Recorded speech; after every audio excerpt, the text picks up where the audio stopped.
like your shirt. You like my shirt? What does it say? It says Zanzibar. Really? Yeah. Oh, okay. No. I'm like, you can read that? No, yeah. No, I can't read it.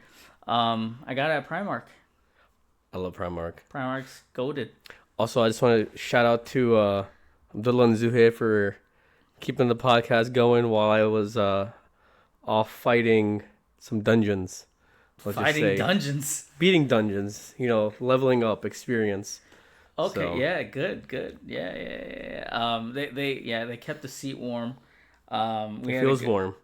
Yeah, we had a good chat about cricket and stuff. We all talked about the documentary, and then the game came up that apparently Pakistan didn't do so well. Oh, dude, don't get me started. I don't want to. I don't get my blood pressure up. Oh my God, what happened to them? What's your opinion? What happened?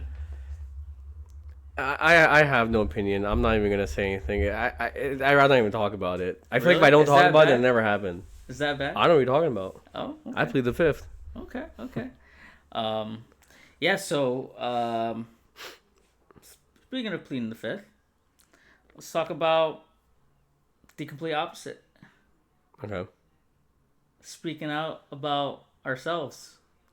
In which sense? In the sense that we, I think this is going to be an episode where we have to dig in, think about our progresses through life. Yeah.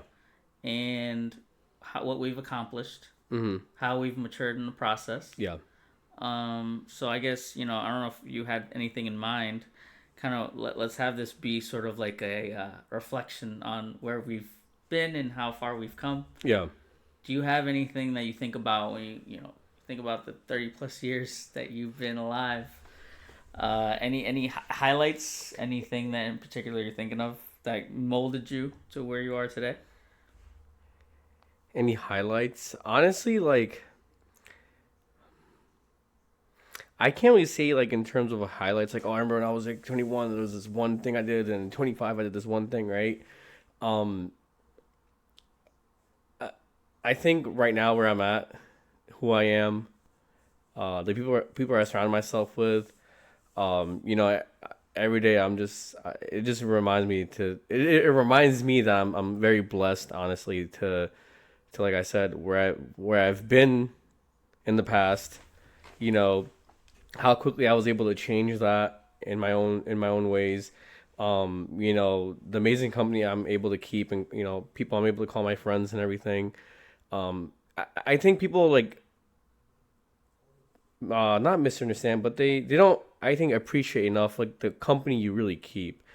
It's not so much of oh, all my friends are making hundreds of thousands of dollars, so I gotta have friends that do that. No, friendship is more than about how much money your friends make or how successful they are, right? It's who they are as a person, right? Are they able to grab a coffee with you if you want to talk? Are they able to catch a movie with you? Are you able to make time for them?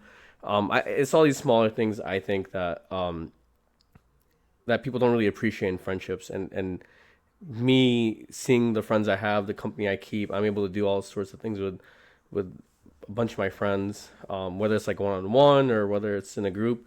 We're all always trying to push each other, whether it's a small bump in the road that we're having, or maybe it's a big life-changing event that we have to overcome. We're always helping each other, and I'm just really thankful for that. I don't think it's spoken about enough with people, I guess our age at least, but even with you, I've known you since high school. How many people still talk to their friends from high school, or maybe a few, right? So yeah, I don't know. I'm just blessed, honestly, to be here. I can't complain. I know people always, and I don't know, I'm rambling. I'm sorry. I'll let you go in a second. But I know people oh, life could be better. Yes, life could be better, but I'm just enjoying right now. I'm stopping, smelling the flowers, taking a breeze in, So I think you gotta do that once in a while. What about you? In terms of what? Just looking back in a highlight moment, how I just described it, I guess. Yeah, I guess a few things. One, we always think that we can chart out our lives, right? Oh, by the time I'm 30, I'm gonna have kids and stuff. You know how many times I've said that, and I'm like 30, about to be 32. It's one of those things where I don't, I'm trying to do less of that. Yeah. You know, you've changed my life because I've, there was a time where I was just coasting. Yeah. And I was just, working at a warehouse, sort of showing up to work, doing, a good day's work, Mm-hmm. getting a paycheck, going home, saving money, right?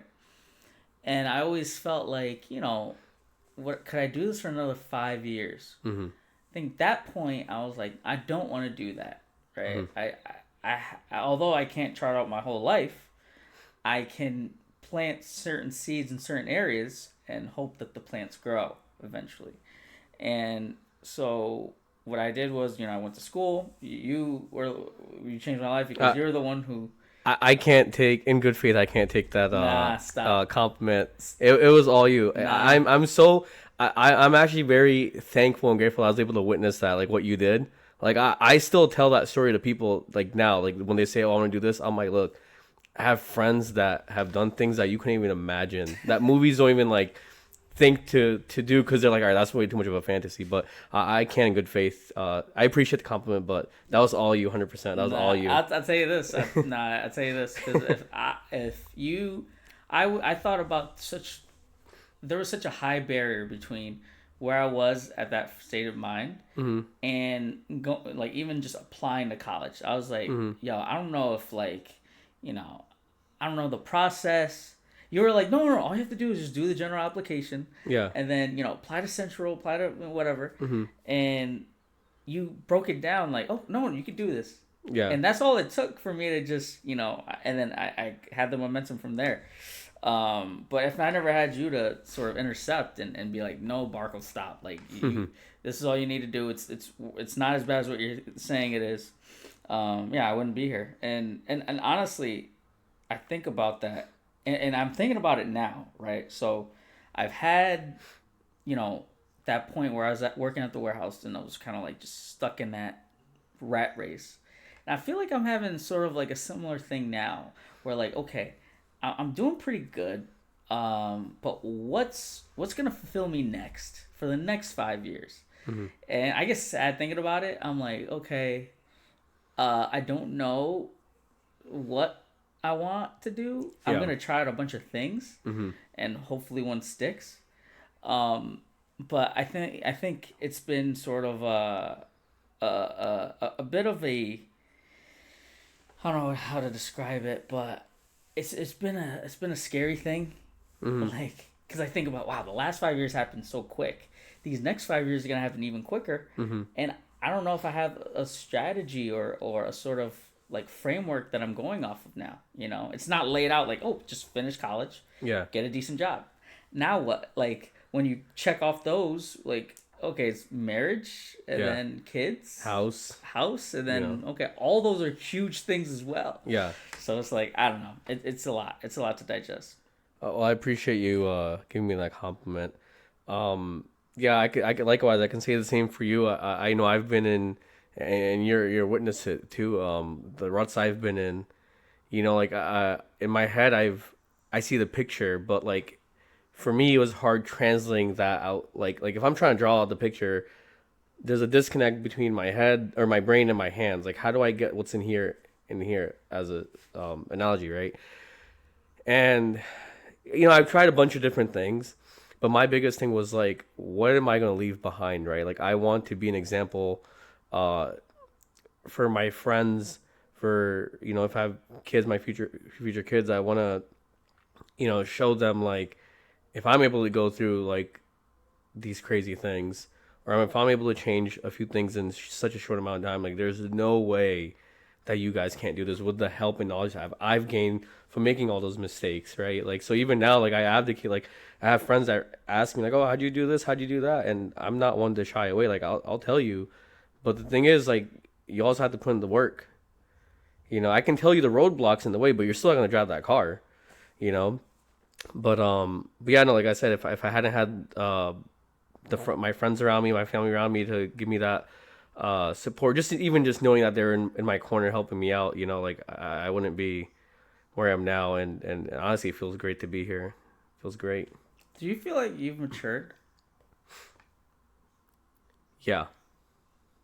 Yeah. But what do you mean though? In which way? I feel like there's different types of maturity. Like, are you emotionally mature? Are you like like financially mature? I think there's different types of maturity. You know, it's funny when I say define maturity. You're Yeah. like, no, I'm not gonna define it. Yeah, yeah. But now you want me to define Yeah, right. maturity. So I think I think in terms of, and the reason why I ask is because I didn't know which one you were gonna define or which one you were gonna answer, because I thought you were gonna go with the just like mentally, yeah. Like, have you evolved? Like for me, because if you ask me that question, I don't think I've matured. Like, I think I'm still like in the, I guess maybe behavioral sense. I'm still like a little kid. You know, at the end of the day, like I'm not a little kid at the end of the day. I still act like a little kid at the end of the day. Yeah. And there's things where I'm like, all right, I need to start thinking like an adult. I'm too in the minority mindset sometimes. I think other places I've matured, but as far as behavior, no. No. I think no. I think you are mature, because I'm the same way. Like, I'm not over here like, who's saying that we have to think like adults every single thought of the day? Like, I'm not gonna eat candy today. I'm an adult. I'm gonna have cereal, or like, no, like, yeah, dude, like, you know me. I'm the biggest like goofball there is, right? So yeah, if you ask my friends, they're probably like, yeah, he's not mature, and I don't blame them, because I love acting like a goofball. Because why do I need to act mature or serious? But when serious has to happen, oh, I can switch up. I've even seen you, like, when serious has to happen and we have to actually have like discussions, or there's something that is of urgency, we can switch up and do it. So is maturity being able to switch up and be serious when you need to? It's like knowing when to. Like, something serious happening, you're not gonna be acting like a goofball. You're like, oh, hey, like, is everything okay? I think immature, it's like, oh, ha ha, that happened, ha ha ha ha. It's like laughing at someone for something, or as an example. But I'm the same way. I'm still a child at heart. I goof around, I love to have my fun. I think that's the thing. People forget to have fun. They're like, oh, we're older now, we have to act a certain way. No, we don't. I can act a certain way when you want me to act a certain way. But other than that, I'm chilling. Like, I don't want to have to put in, like, I don't want to force my brain all the time to, like, just be, oh, we gotta be an adult, you gotta think straight, right? I do that at work. Like, I'll be mature at work. I'll goof around with my coworkers, like, make jokes here and there. But, you're mature at work. When you come home, like, you're gonna be mature. Oh, relax, play video games, do whatever you want. So. Yeah, no, I get it. I think, I don't. As far as maturity goes, I think 90% of the time, when I need to be serious, I'm good. 10% of the time, and it's because, you know what it is. It depends on the context. Yeah. If it's like someone who's like those snotty wannabe mature people, and like, I guess maybe a bad way of putting it, but if they're like, trying to be stuck up, like, oh, look at this one, right? Yeah. I'm like, oh yeah, look at this one. I'm a goofball. I'll be twice as goofy now. I do the same thing. I do the same thing. Exactly, like, I'm like, who are you? Exactly, and maybe that's me being petty, which is another form of immature. Yeah. But I that's innate in me. I don't know if I can break that. I'm honestly the same way. Like, if people are like, oh, you're acting, you have to act your age. You're gonna be married soon. You're gonna have to do this. Oh, you're gonna have kids soon. You have to be like this. Oh, you're gonna be, a leader in your company. Like, okay, when I get there, I'll act that way. But am I in front of someone that I need to show like my maturity to? No, I'm in front of like company. Are you getting an award or something for acting mature? Like, is there an undercover like maturity award that I don't know about? You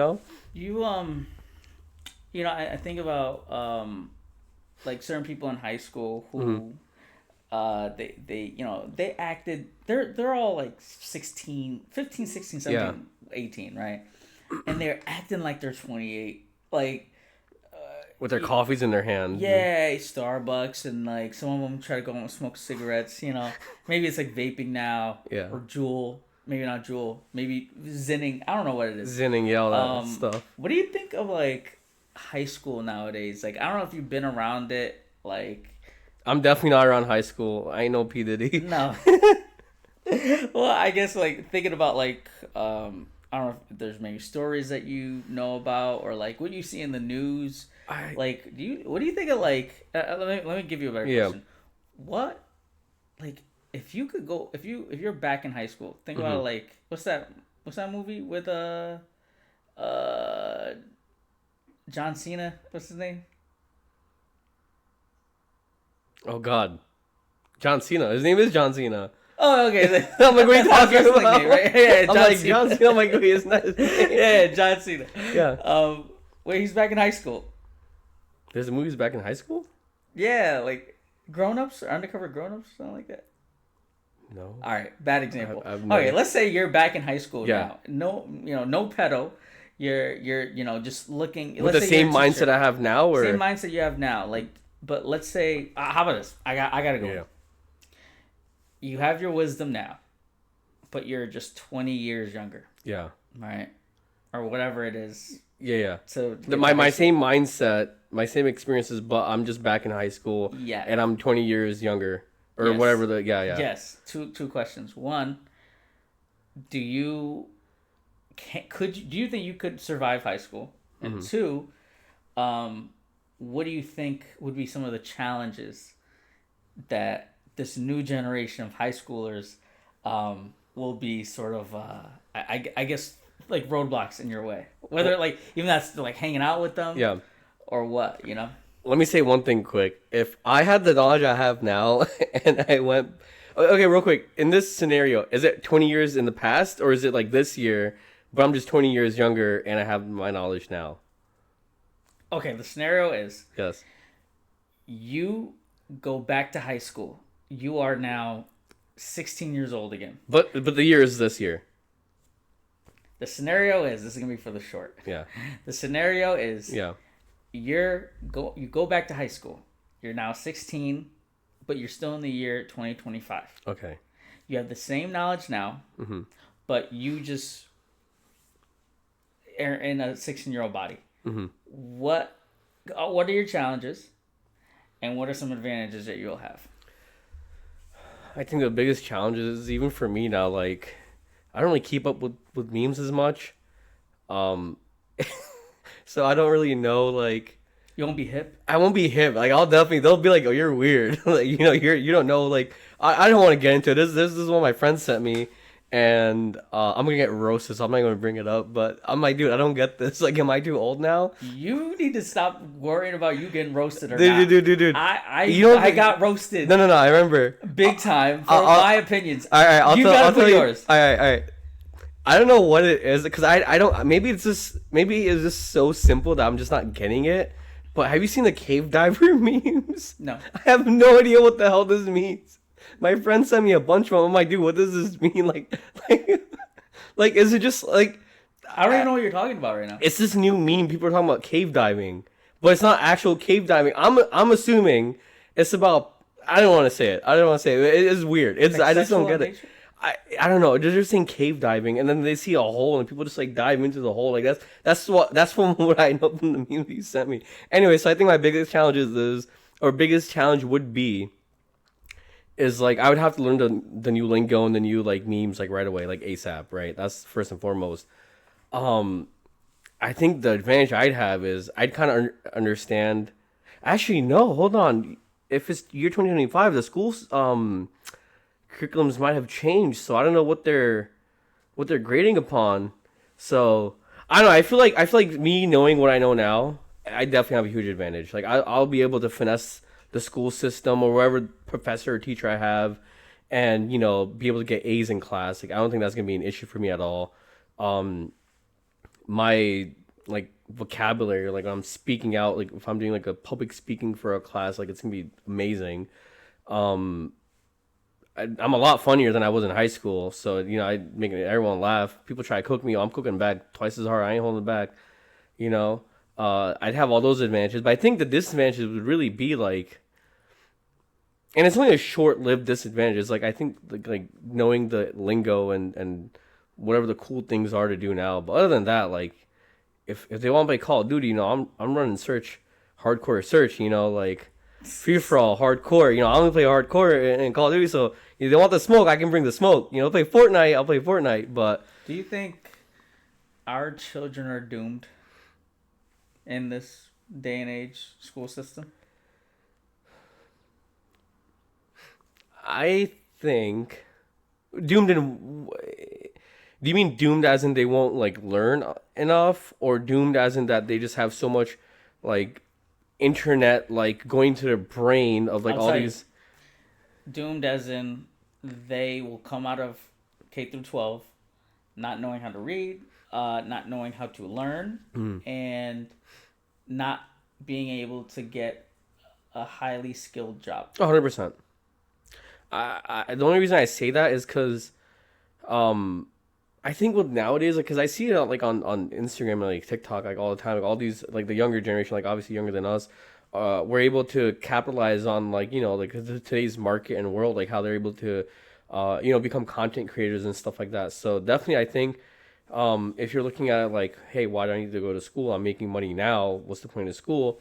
Good for you. But if you're not doing anything to, you know, grow your mind still, then you're gonna be at a big disadvantage. And I think even more now than it was in our time, I think kids are very impressionable, and they see one of their friends doing this, like, oh, I want to do this too, and now you have a bunch more kids that are like, oh, I don't want to do school, I don't want to focus on that, I want to become a content creator, become a streamer, whatever it is. I'm not saying that's not a good pursuit. What I'm saying is like those skills, like learning how to like change a tire, learning how to change oil, knowing how to open a bank account or taxes and stuff like that, like simple everyday things. I think those are going to be like a thing of the past. Like no one's going to know how to do those things. So yeah, I think, yeah, our kids might have an issue in those regards if we don't do anything teaching them outside of school. You think we should teach taxes in school? I think we should teach kids like the understanding of taxes, like how they work. I'm not saying make a boring class. I think that's the thing too. Like, how about like doing laundry? I think there should be a class that like encompasses all that, and it teaches kids like, hey guys, this is laundry. This is how you do it. This is a tire. This is how you change it. This is a button. This is how you sew it. I know people love to complain, and I've seen this even since when I was in high school. Like, oh, when are you going to use algebra? I'm going to Walmart to buy steak. I don't need algebra for steak. Okay, cool, but you need to know how to change a tire though, don't you? You need to know how to do taxes. You need to know how to balance a checkbook, wherever it is, right? So you think high school or K through 12 should be more geared around common skills, common things you'll want to learn in life after high school?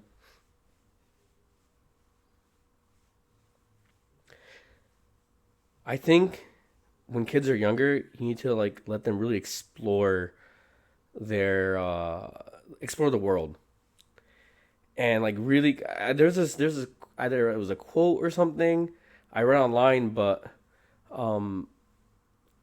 this guy was basically saying like, you go to these classrooms and these children are so mesmerized by the world, right? They see like magic and everything. I think we need to like definitely like what's the word I'm looking for? We definitely have to let kids have that, explore the world, right? They get so interested in animals or whether it be like rocks or construction or space, whatever it is, right? We need to like do that more. Let them really like focus in on those type of things. And then, let them be curious about the world. I think that natural curiosity is going to help them learn other subjects as well. How do you teach curiosity? You don't. You just kind of like just let it happen. You show like, if you didn't see like your brother play a video game, he's like, oh, hey, look at this thing, and he does something cool. You're like, oh my god, how'd you do that? You're like, oh shoot, like, or actually, here's a better example. So that's more so at the household. Well, actually, no. Let me. I just had a good idea. Remember, like when you had those cool science teachers, they would do this weird experiment. It'd be like something so simple. You're like, whoa, what was that? Right now, you're kind of hooked. You're like, oh, do that again. And then he does it, and he's like, oh, do you know why this happened? And you're like, no. And it's like, oh, because of this, this, and this. You're like, oh. But doesn't that have to stem from you being curious in the first place? I think kids are naturally curious. Even us. Like, we see people yelling in the street in New York while we're walking. We're like, oh, what's that? So what should the school system do then? We should fund, first of all, we should fund the school so they're able to do all these things. But I think... Like, is it just showing interesting stuff? Not even just that. I think what I see online... I didn't really have an issue, I feel, with school not being fun, I guess. I mean, maybe I'm being biased, or maybe I'm not remembering all the times I've had in school, but from what I'm seeing online, or when I like read or watch like these science based videos, whatever, on YouTube or even like TikTok, I see the comments and everyone says like the same thing. Oh, I wish they taught like this in school. I wish they taught like this. So I definitely think there's a way that they're not teaching it to kids. You know that kids are gonna be more receptive if you make it more fun, more enthusiastic, more natural to them, right? If you're like just forcing them, oh, this, right, and you're just like, they're taking in numbers but not seeing the application. I think that's what's happening in school. You're not really seeing the application of it. You're just seeing the theoretical side of it. So, okay. So there's two things. Mm-hmm. One, you said schools should do more with teaching like common household life skills. Life skills, yeah. Like doing taxes, laundry, all that. But at the same time, you think kids should also be more, I guess, there should be more interesting projects to emphasize the theoretic side of what they're learning in school. Yeah, like to get them in, like, right, like so like, I guess the K through 12 program, my opinion was always like preparing for college, right? Because in college you're gonna have to apply what you learn in K through 12, and then crank it up at the advanced level. Yeah. Do you think taxes, personal finance, laundry, learning how to ride a bike, learning how to drive a car, do you think that would just get in the way? Get in the way of what? Of them learning? Of the learning to get them to be successful in college and do good on the SATs. Like, well, it's not like high school is only going to be like how to like like do your laundry or whatever. Like that could be a class. Like it's not right now. Like we have like things like home ec, which has gone away. That's what I'm saying. It's gone away. Cursive writing has gone away. Gone away, yeah. So do you think we need to bring that back? Because right now we're failing. Our kids are failing reading tests and comprehension. Yeah. Without the other stuff. Yeah. So we were saying, because and we're still going to be like, I don't know, it was 8 hours in a school day. That time is going to be occupied by those common household sort of courses, right? So like, you could do like a 30-minute twice a week class in those things, So you're gonna have like a bunch of like mini micro. Well, like classes? remember how we had high school? Like we'd have like the periods. Like we'd have like math in the morning, and then like science and then social studies. Like that was for the whole. That was for the whole like trimester. Yeah, that's what I'm saying. So in the semester, you would just have include a home ec thing, where you learn those things. So you're gonna learn home economics, maybe what are some other ones like how to make a bed. Where should it stop? Wherever we're failing as a country, we need to focus. I think what we need to reading. We need to really. I think what we need to do is really support, because I've seen or I've heard from like kids that are in college, and they get the degree and they're like, I can't find a job, I can't do any of these things. It's like, dude, did you not take public speaking? Did you not know that? I'm not sure if there's a disconnect or if there's like. Or they just were on the assumption like, oh, as soon as I get my degree, I'm getting a job right away. It's like, were people not guiding you enough? Did you not have enough guidance? We should emphasize that more. How should we? How do we like? What do schools have to do in order to emphasize that? Just only focus on the application side. Do more experiments. Well, no, what I'm saying is it a household thing too? Oh, definitely a household thing. Well, I think that definitely a household thing, because if you see the kids that are not just learning in school, but also when they go home, their parents, let them embrace their natural curiosity by taking them to museums, or buying them like little like kits. I've seen like laser kits, teaches kids how to make like lasers, or like I know they have coding kits now, right? I feel like if you're not doing that at home, also you're definitely at a disadvantage, because now. Like, say kid A and kid B, right? They're both learning the same amount in school. Kid A doesn't really do anything after school, kind of just hangs out, does his homework, that's it, right? Well, kid B at home either has has like a coding kit or something, or their parents take could be to like museums on the weekends, and they learn about like natural history, or they're gonna go to a math museum, they're gonna go to a science museum, right? That kid kind of has more of a world understanding and more of things than kid A now. So now the kid B's at a higher standard now, a higher like I guess intellectual level, right? And I think that definitely gives you an advantage over other students in class. Whether it's like a pop quiz that comes where you're like, oh, I remember this, I saw it at the museum, or whether it's just like you kind of have more of an understanding or more of a inkling, like, oh, you know what, I definitely want to become an astronaut when I'm older, or you know what, I definitely want to be a zoologist when I'm older. Whatever it is, like you have more of that because you're seeing that more rather than just keeping it in school. So I 100% agree. Like you need to, as I hope myself as a parent, I'm able to do this for my kids as well. Like, embrace their natural curiosities at home as well. Do you think K through 12 helped you? This is gonna sound funny. You know where I got most of my like inspiration from, and I know once I say this, I'm gonna ask you this too though, because I know you're in the same boat as me. Honestly, like, and as dumb as it sounds or immature or whatever the case is, it's really like video games. Because, and I know people are alive like, oh, video games, oh, what a dork. Think about it. It's like, yeah, you're reading and you're in a different world, right? When you're in video games, you're in another world as well, so to speak, right? Or at least the way that's how my brain would interpret it, right? And when you play like games that are like, like space futuristic games, you're hanging out, like you're fighting aliens or whatever. In my head, I'm like, dang, that's so cool. Like, imagine if we had aliens and then in the game they're explaining like how they got like the warp drive ships and stuff. You're like, oh, well, that's kind of cool, right? Can we get that type of technology? And me being who I was, I'd go online. I'm like, warp drive technology. It's like, oh, that's not a real thing. I was like, oh, well, that would make me curious as to like, oh, how can we get to space? Oh, how can we do this? So that's where my curiosity came. It was like kind of like my sandbox in terms of I got to be in these little worlds and explore and everything, but also, made me think like, we're in space, like, how do you do this, this, and that? I know in this game you could do this, this, and this, but is that actually how did K through 12 fail you? I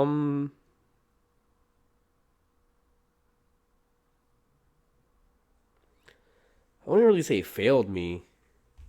Because I'm not saying I didn't like. No, K through 12 definitely helped me in the sense I was able to get my education. I was able to go to college and everything. Because video games alone, like that's gonna help you to get to college now.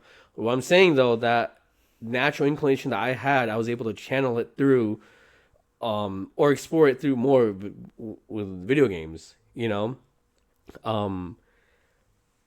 that to me was like my competitive edge. So you had a outlet outside of school that helped you become engaged in learning outside of school. Not just that, actually. Now that I'm actually even thinking about it, dude, I used to play like Roller Coaster Tycoon. Like I was managing a theme park at like age like 13, and I didn't even know I was doing that. Playing like Halo Wars or even Age, I'm micromanaging. I always felt like real-time strategy games, like Age of Empires, Halo Wars, is like the video game equivalent of chess. Yeah. It was like, okay, I have these pieces. I move them around the board or map, and I have to, my job is to destroy your king. Yeah. And your king or your base is on the other side of the map. Yeah. So it's always been like chess to me. I've always like hated chess growing up. Actually, I like it a lot better now.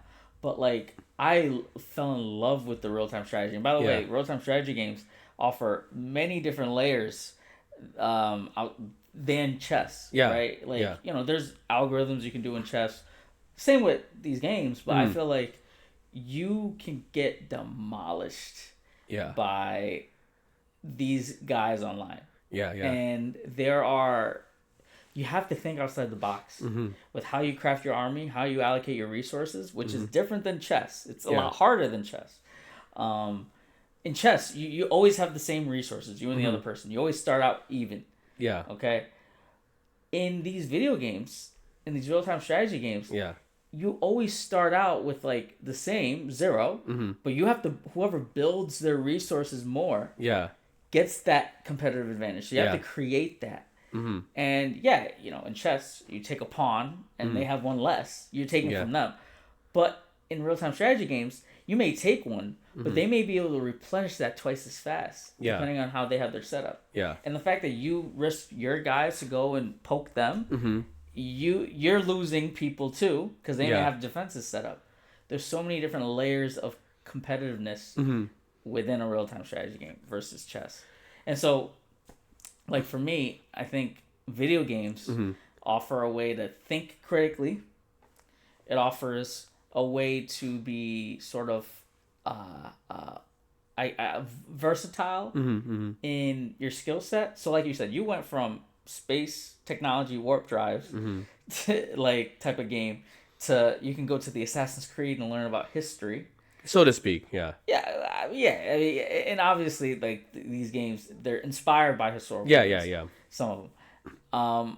And then you got the economics and how to run a business from Roller Coaster Tycoon. You know, it's funny. I think what instilled me in like having a job is playing Sims. Like I was like, you know what? Yeah, like, dang. If I think about it, if I put myself as a Sim, like, if I don't have money, I'm gonna die of hunger. So, oh wait, yeah, I need money. So like, you get money by getting a job, and it just that instilled more life skills into me. Or reinforce some of them than any other medium. Let me ask you this, though, because while you were saying this, there is one thing playing those video games, right? Because I'm sure when we were playing, like, Age for the first time, we weren't thinking, oh, I'm micromanaging, right? It came afterwards. We're like, oh, wait, that's where I learned that skill from, right? Do you think there needs to be, like a way for people to understand, like, hey, what you're learning in the video games, you can't apply that in real life. If you like doing if you like crunching numbers and you like thinking outside the box, there are jobs like that. Do you think there's a disconnect with people playing video games and thinking that, oh, I can never put these skills or these inspirations into the real world? Is there a disconnect between the ability to link what they're doing in a video game to the real world? Yeah, or like the type of video games they play to the real world.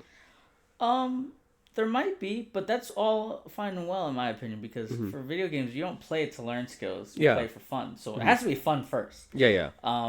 But I think subconsciously, like when we were playing games, we, didn't put two and two together and be like, wow, like we're applying some of these skills in real life. Yeah. I think that comes naturally, and it comes in different phases for different people.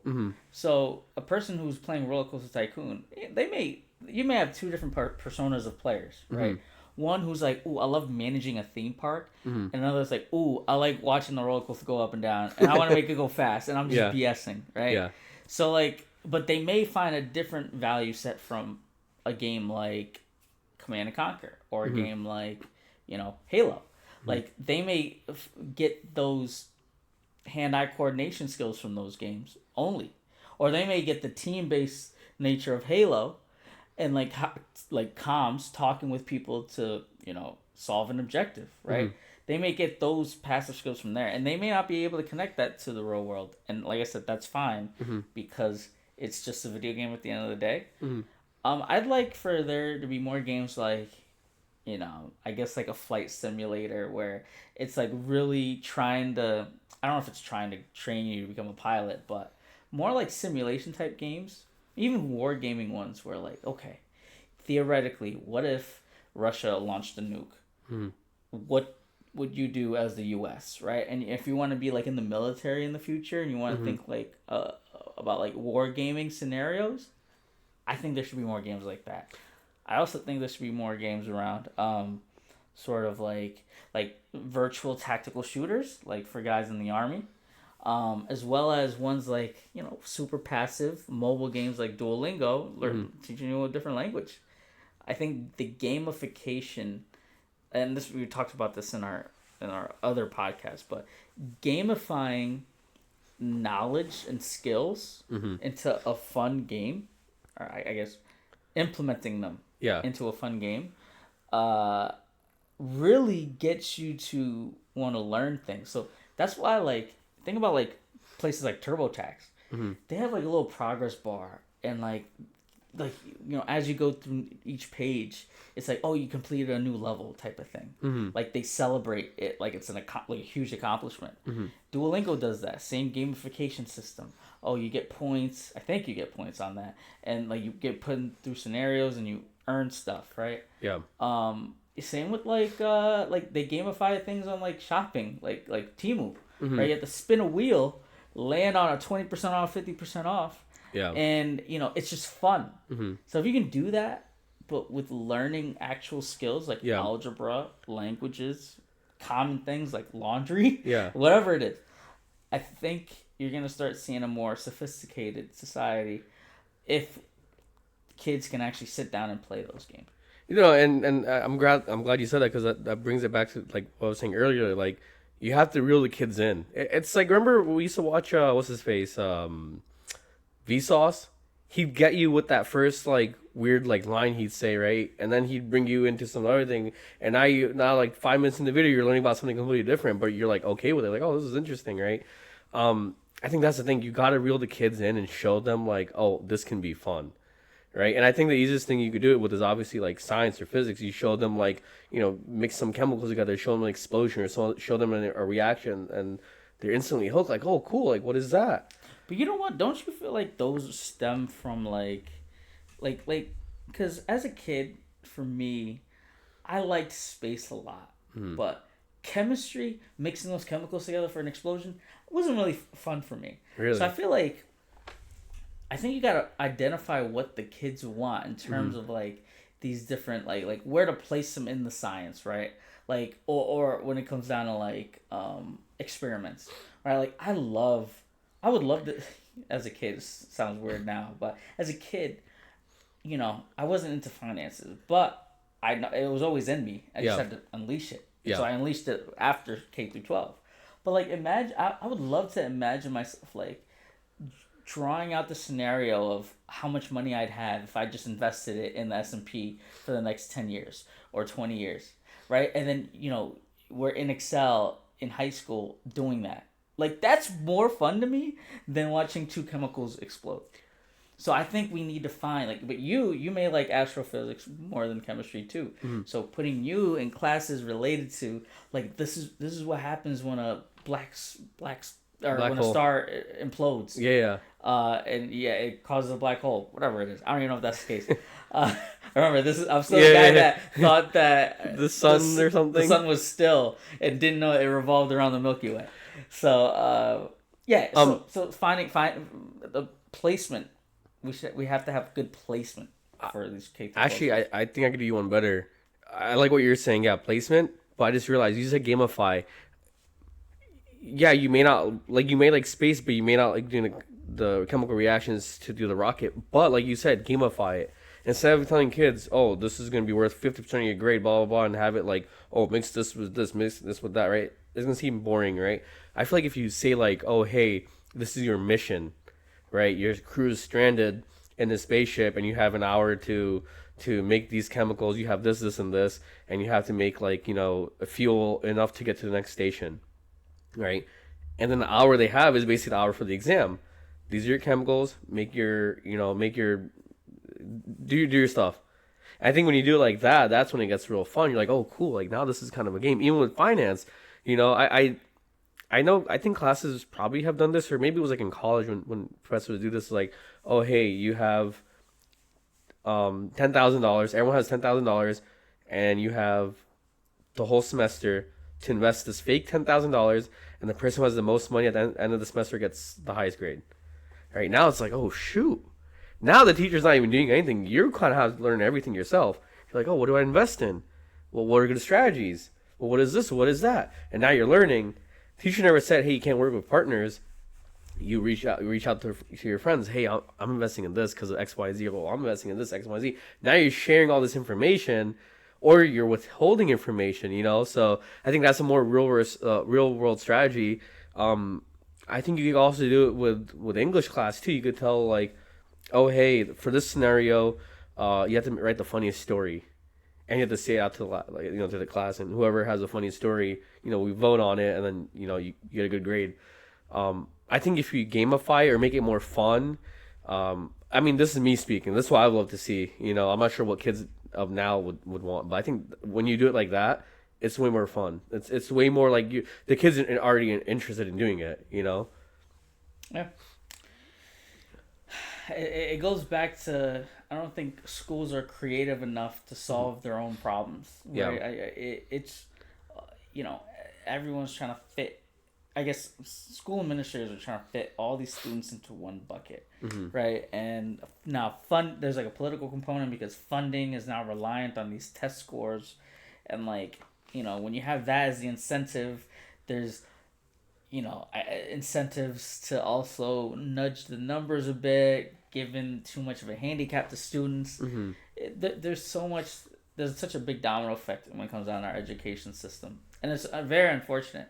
And at the end of the day, I don't think we're growing a population of people that are sort of in tune enough to want to learn, think for themselves, get both sides of an argument, develop a fact pattern, and learn how to argue against the point. Yeah. And it's crazy when you start to see, like the next generation of voters too, because a lot of those guys are, they're, you know, sort of willy-nilly, oh, I'm gonna vote for this person because they seem cool, or I like the way they look, and not anything about what they're doing. Yeah. You know, and so it's gonna be a bumpy road, I think, for the next decade, and we need to do something to shift the gears in the direction more towards education, knowledge, learning, innovating, and being a multiplanetary species eventually. Do you think you feel this way because you feel that, oh, now I know the knowledge I have now, I wish I could do things better, and you kind of see how these kids aren't really doing that when it's so simple, and they have so much more resources than we do at this point? Yeah. Repeat that again. Yeah, let me say that again. So, do you think you feel? Actually, let me ask a different question. Do you think you feel disappointed in kids now, given like the amount of resources they have, that they don't do well in school? I guess it just goes to show that you can have all the tools in the world, but you still have to apply yourself. Yeah. You know, having a fancy new computer science building with 20 brand new computers that run faster than the speed of light. Yeah. Like, which, by the way, can't happen. But theoretically, yes. I don't know. Maybe someone's gonna come out with it. So, you know, it goes back to, what do kids want to do? I think kids right now are too focused on wanting to be social media stars. They're too focused on their Instagram page than the textbook page, and they don't have a sense of direction because the people that they look up to also think the same. You know, the people who we looked up to weren't really necessarily social media stars. They were geeks, I think. Like, for me, I looked up to Bill Gates, right? I was like, not besides his money, the fact that he created an operating system that is in everyone's computer, and it's like relatively cheap, and it's GUI driven, and he allowed me and enabled me to connect to the internet in the first place. Like that, and we're in the beginning of that whole revolution, right, Moon? Like, there's so much of that I looked up to that is non-existent now. No one's being an innovator. Like, even the scientists now, like, a lot of them are, because of the way society is now, they can't even spit facts because someone from a different political angle is going to attack them, try to poke holes in their knowledge and their credentials. You know? Can I give you a counter though? Sure. And I'm really curious to see where you go with this. What about Elon? I feel like he's this generation's Bill Gates, like when they're thinking of like innovation and all that sort of stuff, right? Do you think he's this generation's Bill Gates, or do you think he's not at the caliber that Bill Gates was for us when we were younger? He was like last generation, I would say like 5 years ago, he was this generation's Bill Gates. Then he turned Britney Spears. He literally like had some weird midlife crisis, Mm-hmm. and he doesn't know what to do, and he's made so much money Mm-hmm. that he can't even count it all. Mm-hmm. So what is he doing? He's finding new avenues for him to challenge himself with, right? Yeah. Which is cool and all, but when you bought Twitter and now it's worth half than what it was when he first bought it, Mm-hmm. and you're trying to recoup that investment while Tesla is facing EV issues or issues with the EV industry, Mm-hmm. and sales are going down. He became such a political. I'm sorry. He became so backwards politically. Yeah. He's going against his own climate pledge, right? Like it's one of those things where he had so much potential to be like that person to so many people, but then he alienated so many people because of his political stance and him being so upfront with that. Like I never knew what Bill Gates was, and that's fine because it didn't matter to me. It's what he did. Yeah. But Elon, he put up this whole front for Donald Trump. And I'm sitting here like, yo, I used to look up to you too, Elon. Yeah. There's so many people who used to look up to you too. And the only ones who ride with you are the ones who like Trump. Yeah. What about the ones who hate Trump? What Yeah. about the people that Don't even care about politics. don't even care about politics? Yeah. Now he's feeding down politics through people's mouths. Yeah. Right? I feel like he needs to be like, a little bit more conservative, not politically speaking, but a little bit more laid back and laxed, like a Bill Gates, like a Jeff Bezos. Even Jeff Bezos would have, like, he doesn't really talk too much, Yeah. like, to the community and stuff like that. He donates a lot, but he needs to turn the knob down, Yeah. become the educator that he once was, Yeah. and make great rockets, great cars, and get us to Mars. Yeah. Stop talking about what the USAID is doing. Yeah. Talk about what Mars is doing. Yeah. Let me ask you this though. Do you think nowadays we don't let kids aren't kids longer? You think, or do you think that the kids are having the same issues now that we had back then? Like, do you think kids are growing up too fast now that they have all this access to information? They can see real time what's happening across the world. Do you think this makes them grow up faster or be desensitized to things faster than we used to be? I think desensitized, yes, because I feel like we were going through that too when all of that stuff was out. But growing up faster, no, I don't. I think, they have so many different influences through the internet, through social media, through the news, right? There's so many different influences impacting them on top of the influences in school. So that's something that we didn't have too much of. I didn't have like those many different avenues of influence on my life. I only just had like school and then family. So they're not growing up too fast.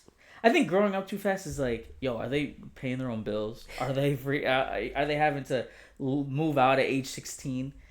I don't see any of what they're doing now as like, if anything, they're not growing up fast enough. Yeah. They're still at the house because they're sitting there like lackadaisical and don't want to do much. Spell that.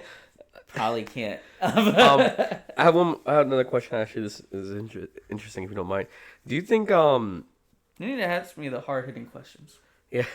Do you think kids are lax or just don't care because with young kids at least, they can pick up patterns pretty quick, but they just are way too young to really know what it means, but they could pick up on these type of things, right? Do you think kids nowadays see like the social climate we're in, not just within our country, but like around the globe? And do you think they're just like nothing matters anymore? Everyone's being crazy. Why does it matter what I do or who I become? Do you think that's like an idea going through a lot of kids' head? That's why they're just doing whatever, not taking life so seriously, being so what's the word? Just so I guess desensitized to anything that's happening. They're just like, oh, cool, all right. Wait, why are they like that? What are you saying? What? Because of the social climate we're in. And because they have all this, means to look at all these things, and they're like, hey, like, the world's kind of going to shit, and nothing really matters. You have these like, higher ups or these CEOs or whatever doing whatever they want. Why does it matter how I do in school, or why does it matter what I do? I can do whatever I want as well. Like, no, if no one else out there is taking it seriously, why should I take it seriously? Do you think that's like an idea or like a thought in kids' heads? Yeah, it's probably in a lot of kids' heads, and because all they're told is go to school, show up. Yeah. And when you have a lot of people challenging the convention and going against the grain, you're gonna have a whole generation of rebellious kids. Mm-hmm. And I get it, and I love going, like, being the rebel, right? And going against what people tell me to do every now and then. I still feel like a lot of that you can only do to a certain extent, right? You want to have freedom, but you want to have freedom in a less chaotic world, right? Kids, they just see, they don't even recognize education, and I'm not saying all kids. Mm.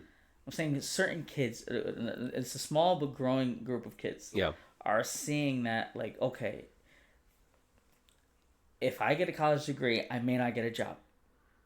Like, back in, like, a few years ago, 50% of them, new graduates, that couldn't find a job in their first year. They're also seeing that when you do graduate college, you're going to be in a lot of debt. So why am I going to be in a lot of debt, right? And you have people pushing that narrative, like, why go to school? Then you have, like, the household, like, people, like your parents, that if they didn't go to school, they're most likely not pushing you to go to school.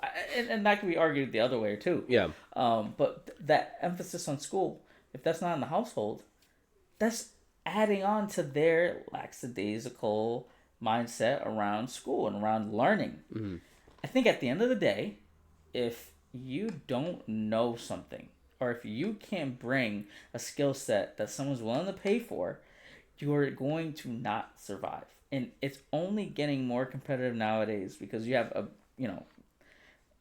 a population of people that you're competing with every year when they graduate high school. You also have every year a population of people graduating college. And those people, all of them need a job. And people aren't getting promoted fast enough. People aren't retiring fast enough. So what are you going to do? Like, there's limited options when you don't have that knowledge base that you can sell yourself to. Well, let me ask you this. You're saying if you can offer a skill that someone's willing to pay for, why not go for it, right? Technically, you can say that that's what most of these kids are doing on TikTok. Whether if they're, like, showing off their bodies or whatever it is, whether they're a gym influencer or if they're like a foodie content influencer, whatever it is, like they're showing car stuff. I think that can be argued as in, like, hey, that's a skill set and people are willing to pay for it, and it may not be money, but it's their time. And that time and the views equated to TikTok, then you get, like, monetized and everything. And it's not just TikTok. Like, you could do this on YouTube or Instagram, whatever. Do you think people have now, like what you said, why should I go to debt? I don't want to get a college degree and then not have the chance and have a 50% chance of getting a job and then still worry about paying off my debt. If I can just go review cars or review food or this and that, why don't I just take that route? Do you think that's also the reason why kids aren't really pursuing school this year? Because a lot of questions. Hold on. So which part are you talking about? There's the first part you said. There's kids who have a skill, they go on YouTube and they become a content creator, right? Yeah. Can that not be argued as in, like, oh, I don't want to go to school, I can make money if I'm gonna go to school, get debt and make money, I could just not go to school, be content creator and make money.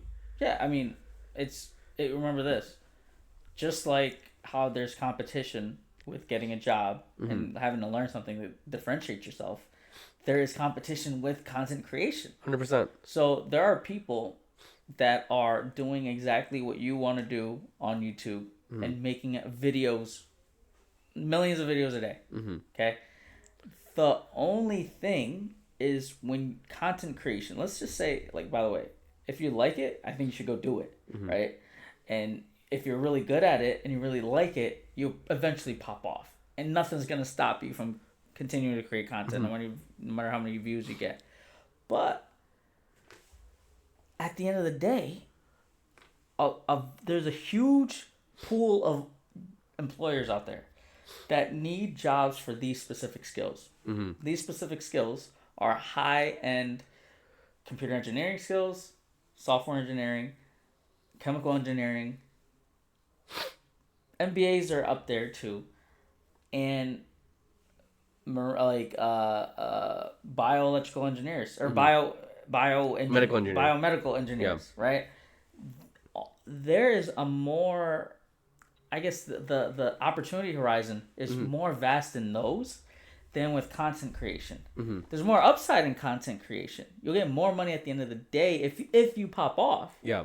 But why not learn something in school? And okay, hey, I have this passion of mine that I want to do content creation, but do that on the side. Yeah. And then if that takes off, cool. If it doesn't, you still have your job. Would you emphasize more to your kids in chasing your passions or following your dreams, or would you rather have them being rational at the end of the day? You think that's mutually exclusive? I think while you are chasing your dreams, whether it's whatever you want to become, right? I think you have to be rational at the end of the day. Like, okay, I want to chase this dream. How do I support it? I think a lot of people aren't doing that. I think, like you said, they think it's two separate things. It's like, oh, the responsible thing is to get a job that pays me money and I have I get insurance through them and everything. But what I want to do is art, or what I want to do is making movies, or I want to do make films, right? I don't think... I'd argue you can chase your dream and be rational at the same time. No, that's exactly what I'm saying. I don't think people are seeing that enough. I do see a few people that are, they're going to medical school and they're making medical school content, right? And there's a lot of medical school content creators, or whether it's like dentist school, whatever it is, right? And like I said, I think that's great because now you're kind of blending content creating, but you're also doing something that you know a lot, and you're also kind of reinforcing that knowledge within yourself when you teach it to your audience. But yeah, I think people don't understand, or they like to argue, or they like to get upset at the end of the day, like, oh man, I chased my dreams and I wasn't able to do, I'm living off of paycheck to paycheck. And well, it's like, it doesn't have to be that way. Like I said, I agree with you as well. I'm in the same boat. I think you can be rational. I think you should be rational. I think we should teach our kids, hey, at the end of the day, it's nice to have passions, but you need to pay your bills. If you're, living alone, you need to pay for food because you're going to be starving. Right, these are like the facts of life. At the end of the day, you need a place to sleep. You need something to eat. All these type of things, right? Once that's taken care of, you can do whatever you want, right? Like with us, we have free time after work. We're not doing these podcasts during work hours. We're not quitting our jobs, and making these podcasts. We're like, hey, you approach me like, hey, what do you think? I'm like, hey, I've been thinking about this for a while too. Let's do it, right? Work time is work time. Playtime is playtime. You know what? I think I'm going to contradict myself here. I think when you talk about dreams, right? There's wanting to do something, and then there's dreams. Yeah. If you define dreams as something that is a huge long shot, and there's a very low chance that you're going to get to that, I think if that's the definition... You have to be irrational to chase your dreams. Because everyone's going to tell you, why are you going to do that thing? Like, let's say it's become an astronaut or build a rocket to get to the moon. And you're like, Mom, I'm going to quit my job. I'm going to quit school. I'm going to just read textbooks all day. And I'm going to build a rocket. I'm going to get a team of people. I'm going to build a rocket. I'm going to get to the moon. You have to be so stubborn in your vision. You have to be so delusional in your mindset when you're building that, because all odds are against you. And if you follow what other people say, like, oh, listen, you should do a plan B, yada, yada, yada, you're not going to focus on the plan A. And you're going to be, you have to be so blind to the noise and laser focused on that. So you have to be irrational. If that's the dream that you're talking about. If the dream is, I want to get a good 9-to-5 job, that's fine. That's not really a dream, really. I think what the criteria of a dream is something that's a huge long shot that's gonna take a lot, and everything's gonna be against you in order to accomplish. No, I definitely. Well, I guess the example I was thinking of is like art. You want to be an artist, right? You could still have a 9 to 5 and be an artist, right? But yeah, even there is gonna be a point where they're kind of matched in terms of like how much you're getting, in terms of like I guess, income wise, right? And that's when you have that moment in your head, like, okay, now it's time to be irrational. Now it's like, okay, I've been dreaming of wanting to become an artist. I've been getting recognized. Do I take this shot in the dark? Right? So I agree with you. Yeah, when you have that moment, you better take it. Because I think even in life, like, it's better to experience that moment than to just wonder, like, for all those years later on, like, oh man, I wish, like, what if I were to do that? No amount of money can fix that regret. 100%. 100%. And I think, like, especially with my mindset now, like where I see myself in 10 years, like when I'm 40, right? Like, that's who I'm chasing. That's my irrationality. Like, people are telling me like, oh, that's, the way you're adding these numbers up, that's not, you're not going to get 5 if you do 1 + 1. And I'm like, I don't see 5, I see 10. And like, dude, you're so dumb. It's 2. And I'm like, no, like I am just like you said, I'm just laser focused on that, right? But the thing is, that's not me every single day. Like that's like me when I like go to sleep at night. Like, okay, that's the dream. I got to make sure I could do that, right? Meanwhile, I'm doing the other things I got to do, right? The staying afloat, paying the bills, putting money in saving and investments and all that. But I'm basically also investing, like, mentally also, and preparing myself for that chance when I get that moment. Like, oh, here's a shot. Were you all talk, or you going for it, right? So I think that you have to have a little bit of both, and I think that's my fault. I didn't clarify enough. I think you have to have that, like, rationality, like, okay, look, am I able to, like, stay alive? Yes, cool. All right, let's chase this thing. We could be working, and say your dream is like, yo, dude, I'm gonna make the next best like tax software for everyone, for anything, right? You can still work on that after work, right? But then that moment's gonna come to you. Oh shoot, now it's time. Like, do I quit my job and launch this, or do I not? So I think it's a healthy balance of both. You have to be very insane to do that, to take that step. I agree with you, but you also have to be rational and saying, like, hey, what's the smart choice to do? Fair enough. I think we can call it there. We're both crazy. My favorite quote. Let me end this on my favorite quote. There is no great genius without a hint of madness. My favorite quote. There's no great genius without a mixture of madness. Mixture of madness. That's your Instagram. That's my Instagram. I love that quote. Who said that? Aristotle. I thought it was like Einstein. No, that was Aristotle. That could be a whole other podcast, honestly. But that, to me, like, that's literally what you're saying. Yeah. That's literally what you're saying. You have to be, like, if you think about it, and I know you said we should end it, but like if you look at, like, Steve Jobs, he was insane to do what he wanted to do, and look how we're Apple's now. Elon Musk, Zuckerberg, Bill Gates. I think Elon's the biggest example of all that. And it's like, you really do have to have some sort of, like, mentality about you, just to be so stubborn, like you said, and like, no, it has to be the vision I see. Because if 7 people are telling you, oh, it has to be like this, then it's not your vision. It's 7 people's vision. That means it's not that much. That means it's not that spectacular of a product or whatever it is. When it's your vision, you're the one thinking that way. Then it's like, hey, this is worthwhile. I like that.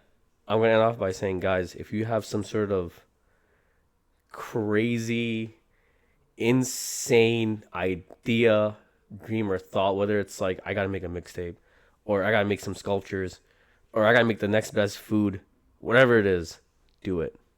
If you're gonna make that food, send it over to us. Send some to us, please. No pork, though. I'll take the pork. All right, guys. Peace out.